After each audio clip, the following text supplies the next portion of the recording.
All attendees are in listen-only mode. All throughout the Northeast, what's happened in New York, states all along the East Coast, and even today we've seen how the wind and the storm has now gone into the Midwest.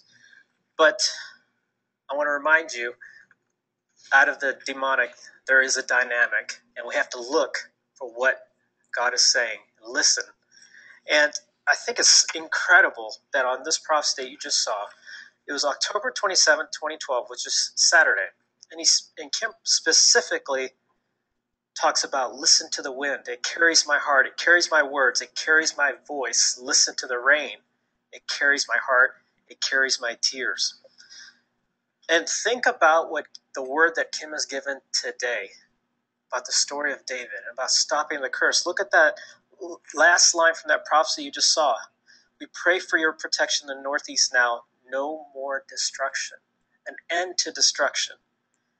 And one key thing that I want you to pay attention to, as the storm rages, as the winds come depicting that which is happening in this land, so as it dies down, one more thing shall be revealed. So let's keep our eyes open as this storm, as this wind dies down. Let's keep our eyes open for what will be revealed. Remember, this is the month of October. Okay, so now we've seen what's happened in the news. We're actually going to show you a clip so you can see the clues that connect with prophecies uttered years and years and years ago. And it's that word spoken years in advance to provide clarity right now in the midst of this chaos, provide insight before the crises so that we know how to pray and stand in agreement. Now, remember that phrase, listen to the wind. I want to show you a prophecy from Detroit, Michigan. Let's go ahead and show the audience the prophecy from September 18th, 2005. The prophecy says, on the northeast of this country, listen to the wind. The northeast of this country, there shall be a severe wind. But do not concern yourself. I will remind you that this is a spiritual thing, for there shall be the sound of a mighty rushing that shall come to this nation. And I will raise you up to be a voice to the world again. I will raise you up to be a voice to the world again. So it's more than just a prediction and something, and we see it happening. What is the message? That's what the prophetic insight is. That's what the prophetic message is, spoken years in advance. It carries with it a message. Yeah, I think as well what we need to state and state over and over and over is when a prediction like that comes, or a prophecy at such a time as that, saying, of course, it's future, and when it actually happens, because there's never been a storm like this in, yes, I think it was 100 and something years. Yes. Is that correct? That's correct. Then he says, this is a sign of change, of a mighty rushing wind, like the day of Pentecost. If you know anything about what happened that day, an unction came, a sacred filling of the Spirit. People were filled with the Holy Spirit. It is my belief, not only the other things you'll see regarding the storm, is God is saying, this is the sign of greater things to come. This is the beginning of that. I've always taught that to you. So carry on. I just wanted to make mention that it said of an unusual move Yes, of the Spirit. I can't remember. I don't see it in front of me. But bringing about this move of the Spirit. Thank you, Kim. Now, what I want to do is show you the news from this morning. And it's, as we know, many of our fellow Americans are suffering. And you may know somebody personally who's suffering along the East Coast in New York.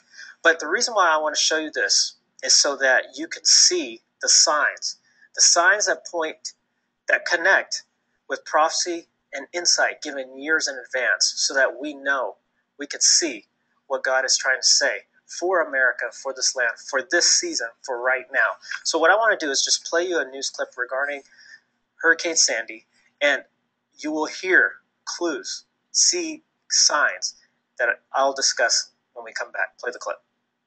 To the historic flooding in lower Manhattan. Natalie Morales is in Battery Park City this morning. Natalie, good morning to you. Good morning again to you, Savannah. Well, the worst may be over. It is a new day, but clearly the aftermath of Sandy is going to be with us for a while. As you mentioned, flooding still a major concern, particularly in coastal New Jersey, as well as coastal Connecticut as well, where you heard the governor speaking about the situation there. Now, millions are without power all up and down the eastern seaboard, and we could be without power for at least up to a week, if not longer than that. As you mentioned, this is being called the storm of the century, and clearly Sandy has lived up to the hype. Waves pounded the New Jersey coastline, destroying parts of Atlantic City's historic boardwalk. This storm, as everyone has been saying, is not like any storm we've ever seen before. Sparks flew from a Con Edison explosion in Manhattan, and snow fell in western Virginia and Tennessee. All scenes from Superstorm Sandy, also known as Frankenstorm, or the storm of the century. This water is swallowing this neighborhood. It was downgraded late Monday to a post-tropical cyclone, but when it hit land at around 8 p.m., with winds of up to 90 miles per hour, no one was spared its wrath. Now we're seeing hurricane-force wind gusts, and this is really pushing the Atlantic onto the beaches here in North Jersey. Millions of people in more than a half dozen states experienced devastating flooding, and over 7 million homes lost power. Raging fires spread across the tri-state area. In lower Manhattan, the lights went out in the city that never sleeps. The power outage caused evacuations of some of the city's most vulnerable. Over 200 patients were carried downstairs and out of NYU's Langone Medical Center, including babies in critical care. A building was ripped apart, left exposed to the storm, and a construction crane hung by threads 80 stories above the ground. Unless you own a submarine, there's no way you're getting out of New York City. And there is no getting in. What looks like a river is actually the FDR Drive. Water gushed through the city, covering everything from Ground Zero to the Brooklyn waterfront and the New Jersey PATH train. The MTA chairman spoke to the historic damage, saying the New York City subway system is 108 years old, but it has never faced a disaster as devastating as what we experienced last night. We need to keep the roads clear. Do not drive. Let me repeat that. Please do not drive. As day breaks, the recovery effort begins, but the extent of the damage from this deadly storm remains to be seen. Here in the financial center of New York, as well as the world's financial center, the New York Stock Exchange will remain closed for a second day. As you heard, bridges and tunnels, some of the major bridges and tunnels here in New York remain closed as well, except for the Lincoln Tunnel, which is the only access point really into the city, a major access point into the city. I should correct myself there, Matt. And also important to note that it's still rough going around, in and around. So if you can stay home, probably advisable to do so as well, Matt. Yeah, that's good advice, Natalie Morales in Lower Manhattan. Natalie, thanks very much. Well, there you have a summary of some of the news, and we're going to show you more. But what are some of the signs? What are some of the clues given in that news piece that we now realize that connects to prophecy uttered years ago? The word Frankenstorm. I've never heard of that kind of a name given to a storm, but Frankenstorm. We're going to see how it relates to a prophetic word given in advance. Also, the storm of the century. And did you see the specific states, the Northeast? Now, we said, Kim prophesied, listen to the wind. He specifically said Northeast. The prophecy from Detroit, September 18, 2005. He said, the Northeast of this country, listen to the wind. What I want to do is show you another prophecy regarding the Northeast, spoken on October 19th, 2007, from Frederick, Maryland. And the prophecy states, I will reveal it in this time in the Northeast. I will cause even those states that were here first in the United States of America to have a shaking because they have been cold. Massachusetts, Connecticut, Rhode Island, Maryland, Virginia, Georgia, North Carolina, and South Carolina.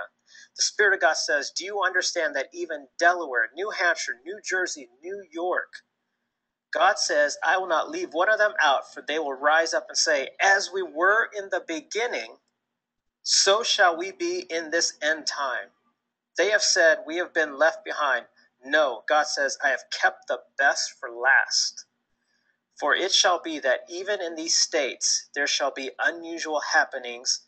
Listen to this phrase, in the time of the voting. God says, I will prove something. There's no Democratic, there's no Republican. When it comes to my word, I will invade both parties. So we're seeing the sign, this storm, this unprecedented storm. Affecting a lot of those states. Affecting these specific states, a lot of these states. So when we have the sign of a storm affecting these specific states, and then listen to this, unusual happenings in the time of the voting. What is coming up just a few days? It is the election. So we understand that this sign applies for right now, for this time that we're in. And what I want to remind you is a storm affected these states. And as you saw in the clip, subway systems have been washed out. Power has been out. There are millions. I think I saw when you count all the states total, over 60-something million people are without power right now. In the state of New York alone, in the city of New York alone, there are hundreds of thousands of people, over almost 700,000 people without power right now. So even the stock exchange, due to weather, for the first time has closed for over 100-something years. We see that everything has come to a standstill. We're seeing the signs. And what's transpiring now, authorities are worried about the election that's coming up, the voting that's coming up, because they don't know if they can get the infrastructure up again in time. So what we're doing is we're relating it to the storm, because you can take a prophecy and say, "Oh, that was supposed to happen later on." Well, when you join the dots, I should say. Yes. When you do that, then you realize, oh, this is that time that he's speaking about. We're not taking advantage of the storm and saying, "Oh, I prophesied a storm." That's not. We have sympathy and compassion. Yes. For the people that are suffering and struggling right now. But the point I'm making to you is this: that what is it that God said would happen as a result of this storm? Well, we've seen a bunch of things now. He's going to take all these different states. There's going to be, he said, a mighty rushing wind as a spiritual movement of the Spirit. But also, this is what he said, that when this happens, I will raise you up to be a voice to the world again. This is uttered in 2005. I must stress this to you.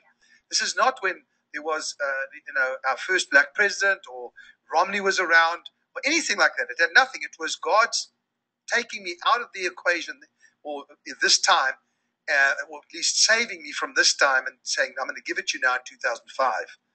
And then when it happens, these are the things that will come thereafter.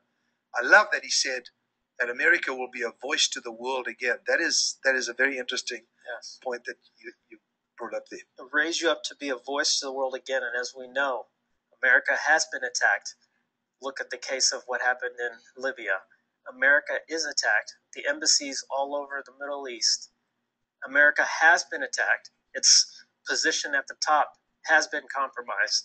In 2005, who would have known the country would have been in this state? Yes. And I'm talking about the economy, economically as well. Yes. Because that also is a voice.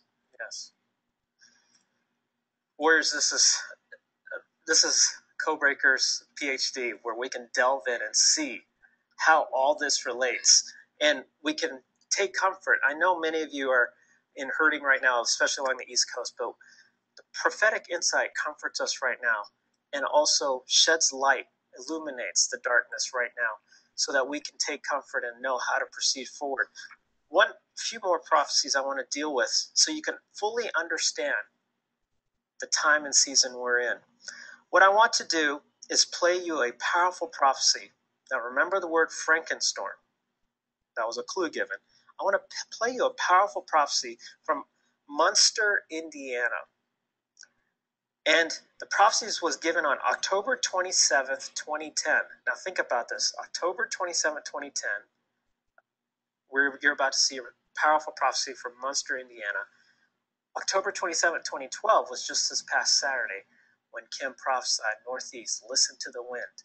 It carries my word. It carries my voice. It carries my tears.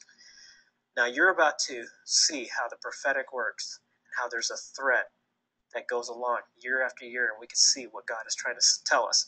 Go ahead and play this prophecy from Munster, Indiana on October 27, 2010.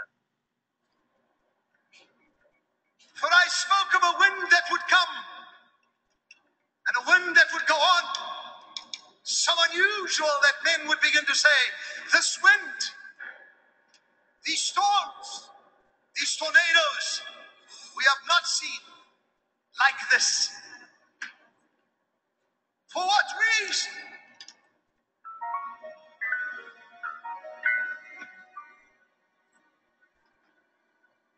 The captives of darkness have stood and watched over the Midwest and said, we must disrupt for the growth and the increase and the acceleration and the multiplication shall bring and raise the standard in the nation, shall raise the standard in the nation, and they shall say, what has come out of Munster? They shall say, we will rename you Monster. The powers of hell have looked and inquired. Angels have gazed into.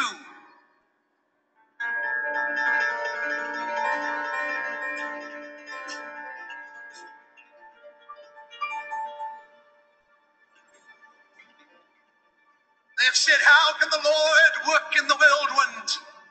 How can the Lord work in the tornado? How can the Lord work in the storm? But God said, Nahum, my prophet, spoke out, and today, as Naaman said, so say I. The Lord excels in the whirlwind. The Lord excels in the storm. The Lord excels. Wow. That prophecy was given on October 27, 2010, from Munster, Indiana, 2 years to the day that the prophecy from Saturday about the Northeast. Now, let's delve into this because there's so much here. And they shall say, what has come out of Munster? They shall say, we will rename you Monster. We will rename you Monster. And before that, Kim was talking about the wind. Okay, let me say something else. Just give me 1 minute. So we can understand prophecy, that if you read like Isaiah, the prophet, who's one of the greatest prophets ever, and predicted so much, you'll see in a chapter there are various different timelines and prophetic words about various different things. So God, there's an amalgamation of revelation and wisdom that comes in a prophetic utterance. Why he chose to do it like this, I have no idea. Maybe it's just so that people can search after him and discover things. It's just the beauty of how God is very mystical. But that's what he did again. And you'll see throughout my prophecies, he'll be speaking about one thing, refer to a local situation like the people there, and then jump right back into to addressing the whirlwind and the storm and everything, which is what happened here. So the renaming of you Monster is referring to, at that point, he goes on to talk about the storm. And that's why it's so interesting that they even renamed this as you're going to tell them that. Hurricane Sandy is named Frankenstorm. I ask you, have you ever heard of this before? A weather phenomena being named after a monster's name. And this prophecy says, we will rename you Monster. So what does this mean? This means we need to pay attention. What does this mean? What is the sign? The sign, what is God telling us through this sign? And look at the phrase after that.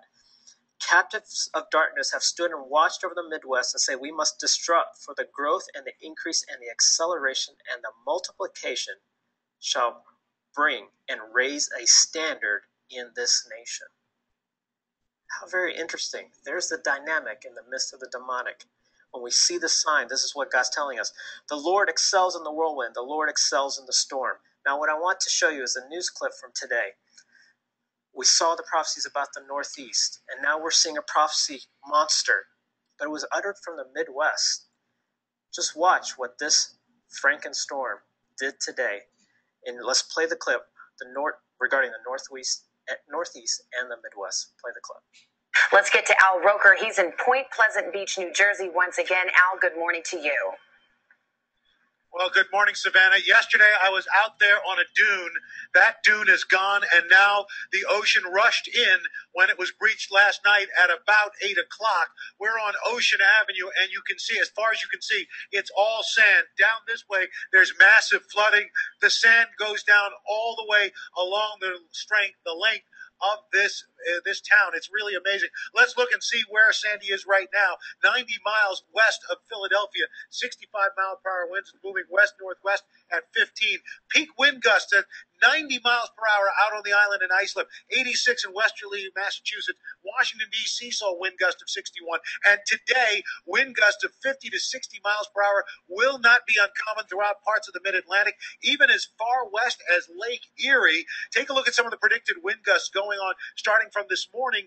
Buffalo 36, Detroit 48, New York City 30-mile-per-hour gusts. And by tomorrow, the winds are still breezy, not quite as bad. The highest water rises we had from Kings Point, over 12 feet of water. New Haven, 9 feet. Set a record for wave heights just off of Sandy Hook of 32 and a half feet. And the rain was a big deal. Wildwood, New Jersey, almost 12 inches of rain. Ocean City, 7 inches. Rehoboth Beach, Delaware, 8 inches. We have flood and coastal advisories from Bangor, Maine, out to Cleveland, Ohio, and down to Washington, D.C. Rainfall, the heaviest rainfall will be up into New England, Caribou, Maine, on into Concord, New Hampshire. We have a possibility of a severe thunderstorm watch being issued for much of New England later on this morning. So we're not done with Sandy yet. There could still be more power outages. And Matt, it looks like, again, this will probably be easily called the storm of the century. Matt? All right, Al Roker in Point Pleasant Beach, New Jersey. Al, thank you very much. Now here is the clue. Here's what we can see from this prophecy and the news that we just saw. As you see, winds from the Midwest. Kim prophesies, I will rename you monster. We know that this storm is Frankenstorm, known as Frankenstorm. Now I want you to think back to October 2010, end of October 2010, when around the time Kim gave this prophecy. He spoke this word from Munster, Indiana, and then a couple days later, he went to Detroit and spoke a word about the winds of change. And he said it's here specifically in this prophecy about the wind. Now, what happened end of October, beginning of November 2010? The winds of change. And he specifically said in the political arena, there'll be a change. Winds of change is blowing. The midterm election occurred in November of 2010, and it was the largest turnover in the House. It was the greatest turnover in 70 years occurred in 2010. So now think about this. Here's where the clues come together. The code connects. We will rename you monster. So he's talking about this storm, current day right now in 2012, Frankenstorm. Is it a coincidence? It's not coincidence that just a few days before the general election, before the presidential election, we have this monster storm. The winds of change. This is what we can see from what's happening, what the prophetic code is saying. And the sign, I will rename you monster. He spoke it in 2010. Those winds of change politically, and now the monster storm that's happening now, right before, a few days before the voting for the presidential election. And I need to say something here for many that may be watching and saying, but Kim, you're saying the Lord excels in the whirlwind. You mean he's enjoying people's homes being destroyed, properties being lost and so on? No, it doesn't mean that at all. God watches over his people, and God also sheds tears. Yes. And he said that in my first song, which was a prophetic word I got last Saturday, when that was, listen to the wind. They carry my words. Listen to the rain. The storm carries my tears. And so we understand the nature of God in that. However, the excelling in the storm means the storm will not only cause destruction. Remember when Elijah stood before the Lord and the tornado where the wind went by and God was not in the wind?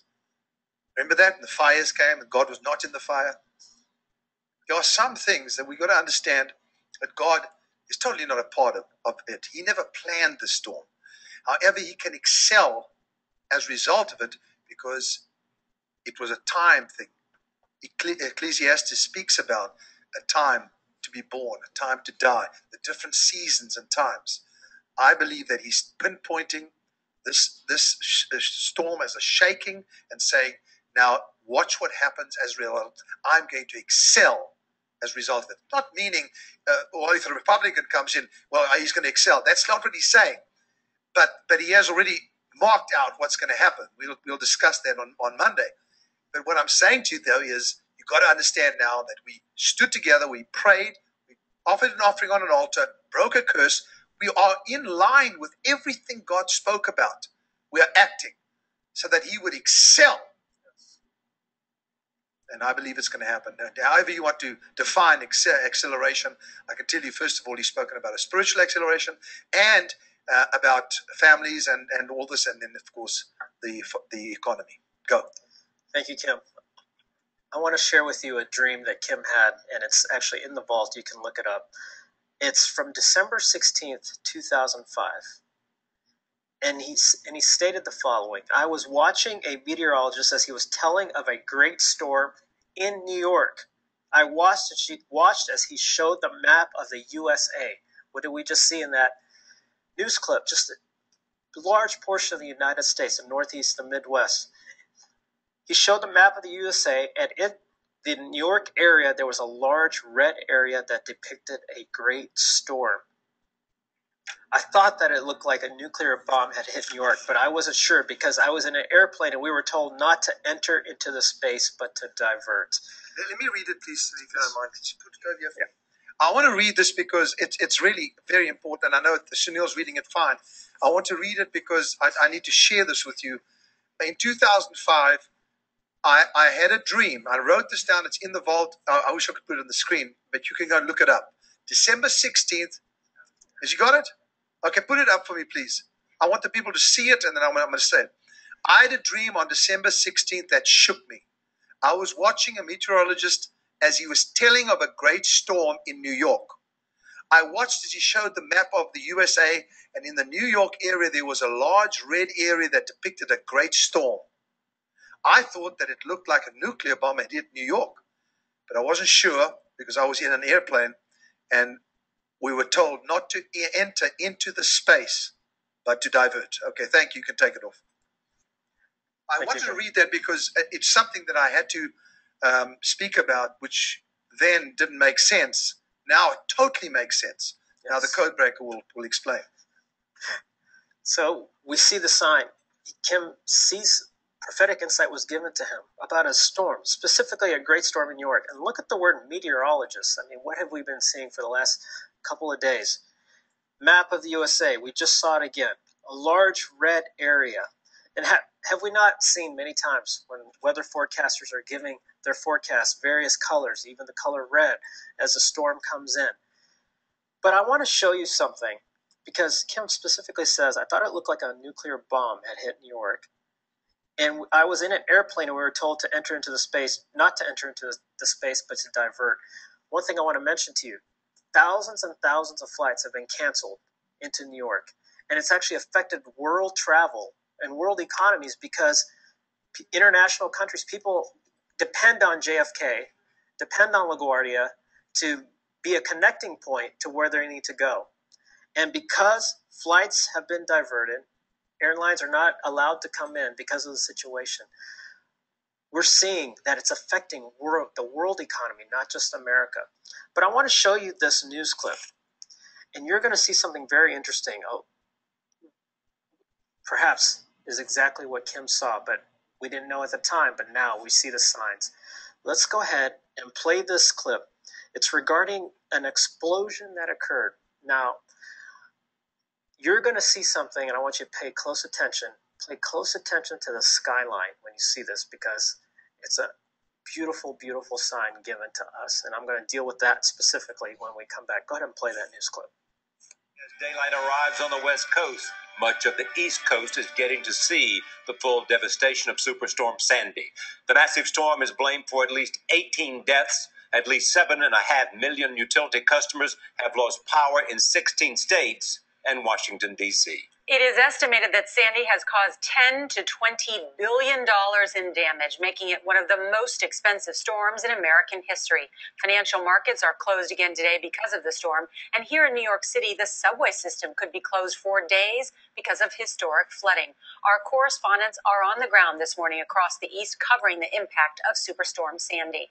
We begin our coverage in hard-hit New York City. President Obama has just declared a state of emergency for New York and New Jersey. Around 9 p.m., the storm produced a record surge at Battery Park in Manhattan, 13.88 feet, breaching the seawall and flooding the area.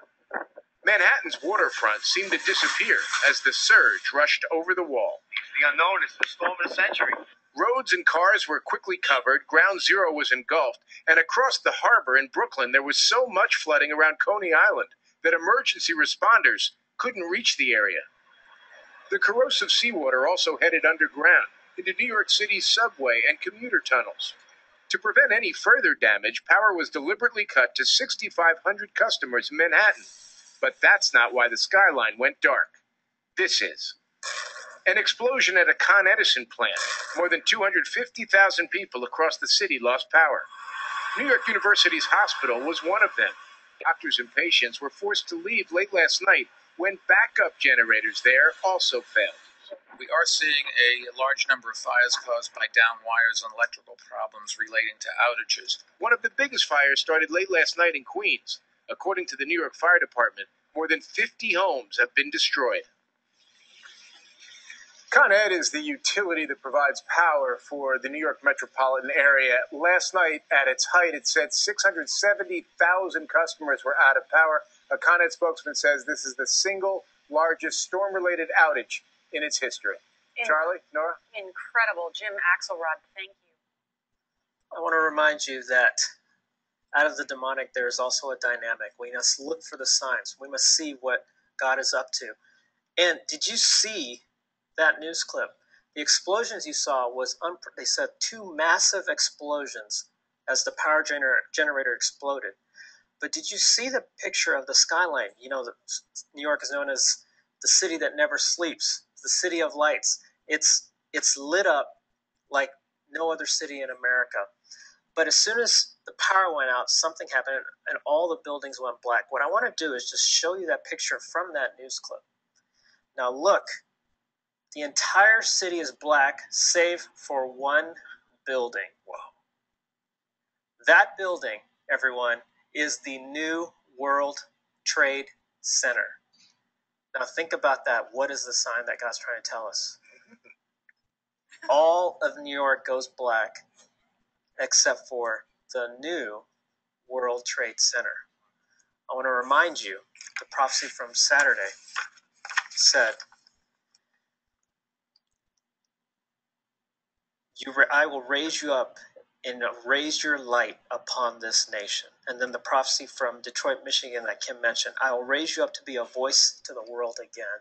Could it be that God is bringing America back, and America is resilient, and that America will shine again as a light in the world? And being a voice, and Yes. a righteous voice to the whole world. Now, as you know, we have a lot more, but I'm keeping a lot of this for Monday as well, because Monday we're going to gather together before the election. I'm going to address you and give my specific feelings and thoughts, and just share some more regarding prophecy that we're given in 05, 06, well, we've done that in 07 actually. Listen, this is important that you know the dates, because you know now it's easy to stand up and prophesy, and you know people look at polls and they start giving their predictions and stuff.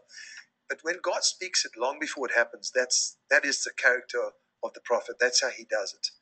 He speaks long before it happens, so they can say, "My goodness, look at what Isaiah said." Many years later, Isaiah is not with us anymore. He couldn't have known everything or understood everything he was prophesying about.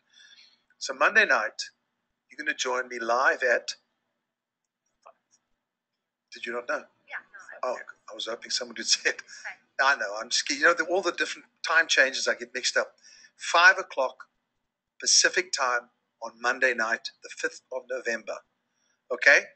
And I'm going to be addressing that and speaking about it. We must remember that God hears prayers of people that are not even alive today. He still hears their prayers. People that may have died, they uttered prayers. The prayer doesn't die. That's what I'm trying to say. When the person dies, many people pray, have been praying and praying. Some have gone on for this day that I believe is upon us. So I want to just encourage you, all of you, to join me on Monday, and so we can complete this Code Breakers.